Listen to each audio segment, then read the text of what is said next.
인간이 살아가면서 제일 힘든 것 중에 하나가 인간 관계입니다.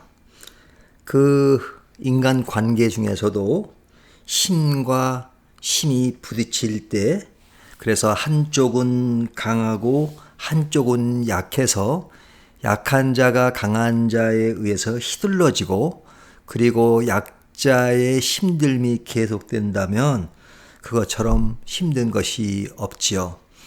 우리가 살아가는 인간 사회에서는 이런 때가 참 많습니다. 인간 관계 속에서 신과 신의 대결, 한쪽은 강자고 한쪽은 약자로서 당하는 그 고통, 이런 것이 많습니다. 그래서 평생 한이 되어서 그 사람을 원망하거나 그 사람에게 강한 수치심을 느끼는 경우가 있습니다. 그런데 그것으로 계속되는 것만이 아니라 어떤 경우에는 역전이 되는 경우가 있습니다. 강했던 자가 약해지고 약했던 자가 강해집니다.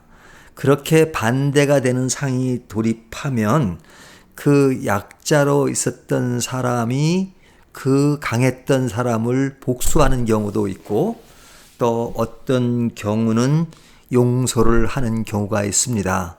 사람마다 그가 가지는 생각과 또 흐름 속에서 용서와 때에 따라서는 복수가 이루어지는 일들이 있는데요. 오늘 본문을 보면서 우리가 느끼는 것은 요셉과 그의 형제 사이에 있었던 일들입니다. 예전에 형들은 강자였습니다. 그래서 그들은 요셉을 팔아 넘겼죠. 죽이려고 했다가 좀 더 의견이 팔자는 쪽으로 넘어가서 그를 팔았습니다. 팔았다는 것은 강자가 약자에 행했던 가장 나쁜 방법 중에 하나였습니다. 그런데 그것이 역전이 되어서 요셉은 애굽의 총리가 되었고, 요셉의 형제들은 애굽에 갈 일이 없었는데 흉년이 들었기 때문에 요셉을 만나게 됩니다. 요셉이 총리로 있으면 그의 형제들을 찾으려고 하면 얼마든지 찾으려 했을 겁니다. 하지만 성경을 보면 요셉이 그의 형제를 찾으려는 그런 이야기가 나오지 않습니다. 그 형제와 만난 것은 흉년이 들어서 형들이 요셉을 찾아온 것입니다. 요셉인 줄 알고 찾아온 것이 아니라 그들은 먹을 것을 구하기 위해서 찾아온 것이죠. 이때 요셉은 그의 형들과 만난 것입니다. 그의 형들을 만났을 때 요셉이 형들을 바로 아는 체하고 눈물겹게 반감으로 대하지 않았습니다. 그는 과거에 있었던 형들이 나를 팔았던 그 일들을 잊지 않고 있습니다. 오늘 본문에도 보면 그런 언급이 나옵니다. 형들이 나를 죽이려 했으나 라는 말이 나오잖아요. 이것을 보면 요셉에게도 형들에 대한 분노, 이런 것이 분명 있었을 겁니다. 그런데 만났습니다. 만났을 때 요셉은 그 형들을 바로 안고 울지 않았습니다. 그 형들이 진정 뉘우침이 있는가, 그때의 사건을 어떻게 생각하고 있는가 하는 것들 시험해보는 과정이 있었습니다. 그 과정을 통과한 후에 요셉은 그의 형들을 용서하고 같이 살게 됩니다. 그런 세월이 지나서 오늘 본문에 나오는 이야기는 그의 아버지 야곱이 죽고 나서 그의 형들이 두려워하는 모습입니다. 아버지가 죽었으니 요셉이 우리들을 옛날 일을 생각해서 어떻게 할지는 않을까라는 두려운 이야기를 하고 있습니다. 이런 이야기가 나온 것을 보면 요셉은 형들을 용서했지만 어느 정도 거리가 있었다는 것을 알 수 있습니다. 그런데 오늘 본문에서 요셉은 그렇게 두려워하는 형들에서 어떤 모습을 지니고 있습니까?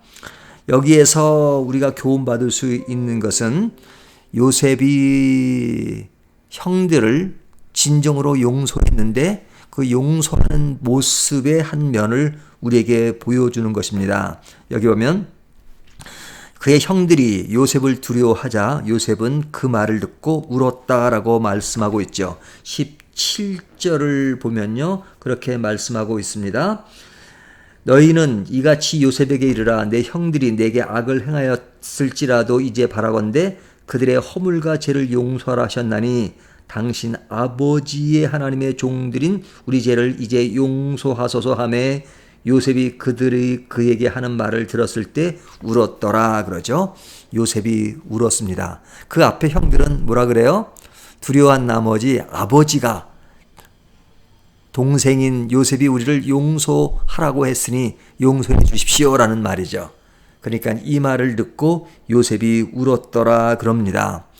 그리고 그들에게 하는 말이 19절 요셉이 그들에게 이르되 두려워하지 마소서 내가 하나님을 대신하리이까. 여기 보면 요셉이 그들에게 두려워하지 말라고 합니다. 그러면서 내가 하나님을 대신하리이까. 이 말이 굉장히 크게 다가옵니다. 그 하나님을 대신한다는 말이 뭘까? 20절을 보면 하나님이 당신들이 행한 악을 선으로 바꾸셨다. 그래서 내가 총리가 되고 지금 이와 같은 일을 할 수 있는 것은 비록 내가 당했던 그런 과거의 고통이 있고 형들이 나를 버렸던 과거가 있지만 하나님은 그것을 선으로 바꾸시고 더욱더 유익한 것으로 바꿨다라고 하나님과의 차원에서 이 말을 해석하고 있습니다. 이 이야기는 하나님 차원에서 생각하면서 형들을 위로하는 거죠. 그러니까 형들을 용서하는 모습을 보이고 있는 겁니다. 이러므로써 형들에게 하는 말이 내가 앞으로도 당신들의 일을 책임지겠다라고 이야기합니다. 앞으로의 되어질 일들을 이야기함으로써 그들을 용서했다는 것을 보여주고 있습니다. 우리가 이런 말들을 성경 말씀을 통해서 가볍게 들을 수 있지만 한 인간과 인간관계 속에서 과거에 힘있던 자가 약자를 굉장히 힘들게 했던 그런 것들을 보면서 다시 역전되었을 때 그런 용서를 한다는 것은 결코 쉬운 일이 아닙니다. 하지만 요셉은 그런 것을 마음에 응어리진 것이 있었지만 그러나 하나님과의 관계 속에서 이런 어려움을 새로움으로 바꾸시는 하나님 차원에서 형들을 용서하는 것을 봅니다. 용서할 때는 그냥 말로만 미안하다, 용서한다, 이런 정도로 끝나는 것이 아니라 완전하게 그들의 마음을 두드리면서 용서하는 그런 아름다운 모습을 보여주고 있습니다. 우리도 살다 보면 용서하기가 참 힘들 때가 있지요. 하지만 용서한다고 해서 그들의 모든 것을 다 용납하는 것은 아닙니다. 그들에게 변화가 없을 때에는 마음으로 용서하지만 그 용서의 과정을 통해서 그가 바로 되기를 원하는 것, 그런 기간을 기다리는 것, 그것도 용서의 한 일면일 것입니다.